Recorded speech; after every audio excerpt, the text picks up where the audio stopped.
Bonjour et bienvenue dans ce nouvel épisode de 1001 vasectomies. Je suis très heureux de vous retrouver pour parler une nouvelle fois de vasectomie sans scalpel. Et avec nous, aujourd'hui, comme toutes les semaines, le spécialiste français, le docteur Vincent Hupertan. Bonjour docteur. Bonjour.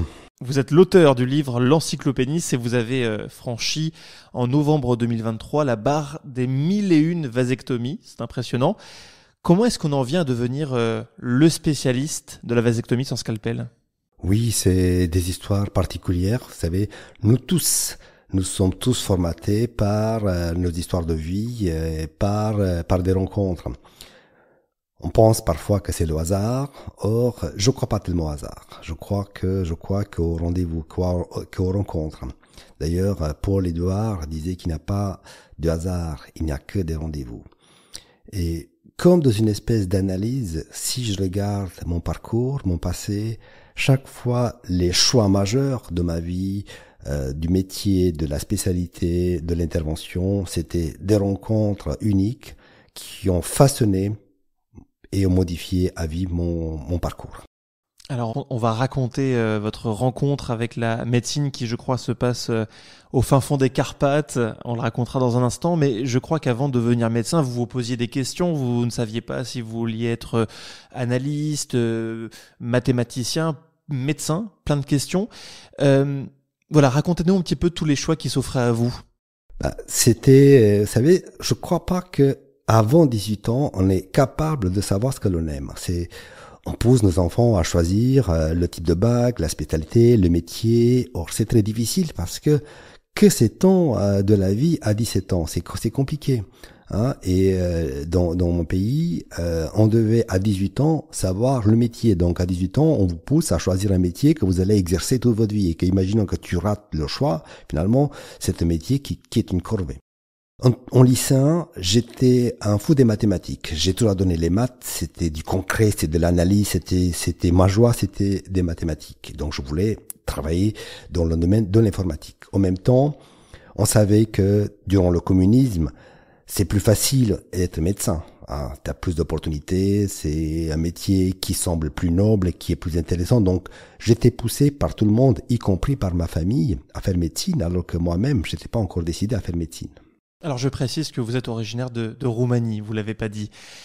Donc toutes ces questions qui se mélangeaient dans votre tête quand vous aviez 18 ans, on n'est pas sérieux quand on a 18 ans, on connaît bien cette phrase, jusqu'au jour où vous partez en randonnée, je crois, dans les Carpates, et là il y a un événement qui va finalement un petit peu mettre de l'ordre dans votre tête. Alors, c'est un événement qui a marqué, car ce que vous voyez, 1983, 2023, et j'ai pas mal de détails de cette rencontre. C'était une rencontre dans laquelle je craignais rencontrer un ours et finalement c'est une histoire autour du miel. Alors racontez-nous. J'ai toujours été un fan de randonnée et de la marche. Pourquoi ? Parce que un système totalitaire fonctionne par la peur des voisins, la peur des amis, par la peur d'être écouté, par la peur de ce qui va t'arriver au cas où. Et le seul endroit où tu es seul avec toi-même et tu n'as pas peur, c'est quand tu fais de la randonnée. Parce qu'il n'y a pas de micro qui peuvent t'écouter, il n'y a pas les voisins qui vont raconter à la sécurité ce qui se passe. Et j'ai adoré la marche. Et c'est une espèce de marche presque initiatique quand j'avais 17 ans, donc juste arrivé en l'équivalent de terminale. Je décide de partir seul pendant une semaine avec un sac à dos et une tente, aller vers un monastère, et qui était loin de les Carpates, et je devais passer à travers les forêts. Et on connaît tous l'histoire d'ours en Roumanie, il y a plein d'histoires, même si c'est pas d'histoire d'agressivité, on redoute tous de croiser un ours. Très impressionnant, un ours. Bah oui, c'est énorme. Pour l'avoir croisé des années plus tard, j'ai encore le sang qui glace dans les veines à l'image Charles Le Poule quand j'imagine le quadrupède qui se trouve à 2 mètres de toi. Je peux vous dire que c'est une sensation qui est extrêmement violente et puissante. Et pourtant en 1983, donc c'est pas un ours que vous rencontrez, mais vous allez solliciter un petit peu l'hospitalité, je crois.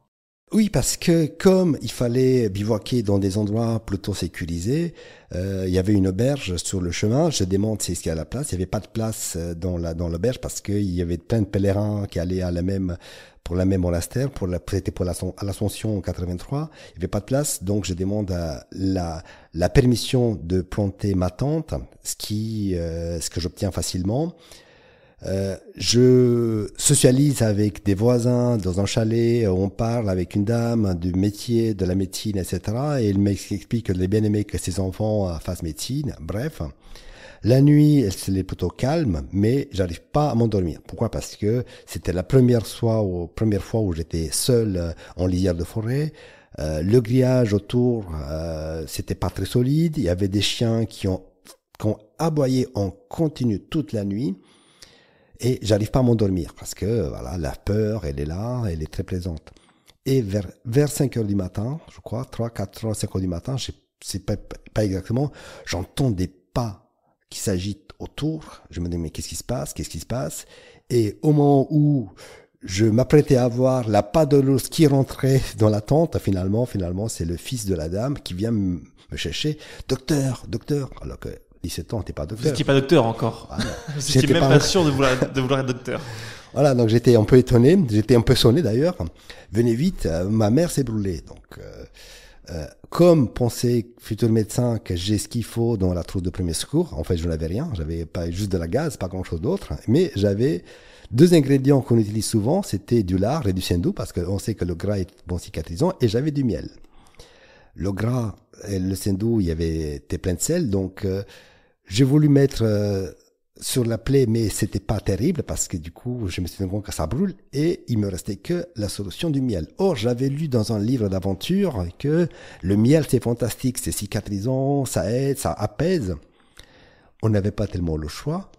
J'applique le miel, je fais un bandage avec la gaze et miracle. 5 minutes après, plus aucune douleur. Et beaucoup plus que cette histoire d'absence des douleurs, c'est le regard, c'est la gratitude, c'est le sourire de cette dame qui est passée de la souffrance aiguë, c'était très douloureux, à l'apaisement, était apaisée. Morale de l'histoire, toujours avoir du miel sur soi.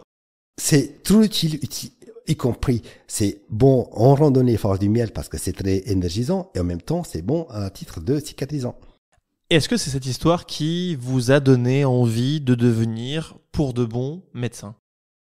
Pas tout à fait, mais c'est une histoire qui a marqué quelque part car j'ai compris ce que j'aime dans le métier. Ce que j'aime dans le métier, ce n'est pas tellement l'acte en soi, c'est pas tellement ce que je fais, c'est ce que j'obtiens de la part des gens que j'ai soignés.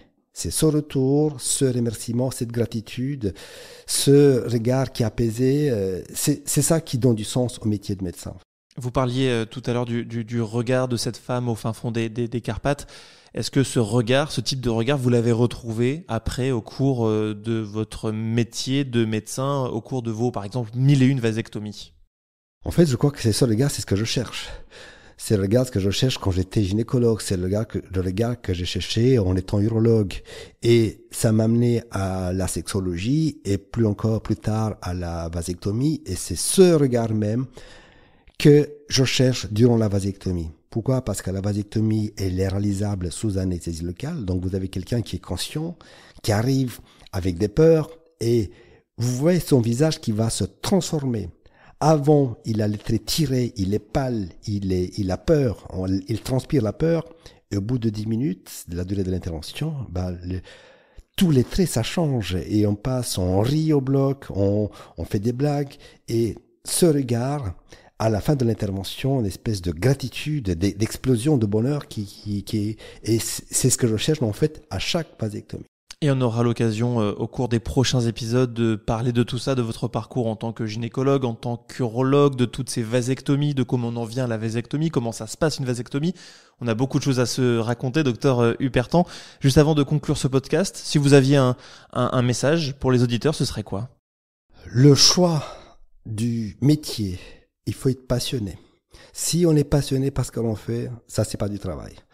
Qu'on soit journaliste, qu'on soit médecin, qu'on soit informaticien, qu'on soit de tous les métiers, du monde. Si on est passionné, c'est qu'on travaille pas. C'est le plaisir à l'état pur.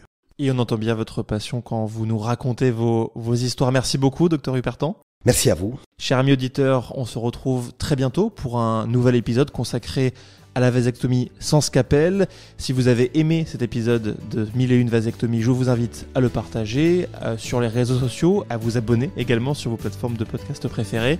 Si vous avez également des idées ou des histoires liées à la vasectomie à nous raconter, vous pouvez nous écrire à audio@hupertan.com et nous on vous dit à très vite.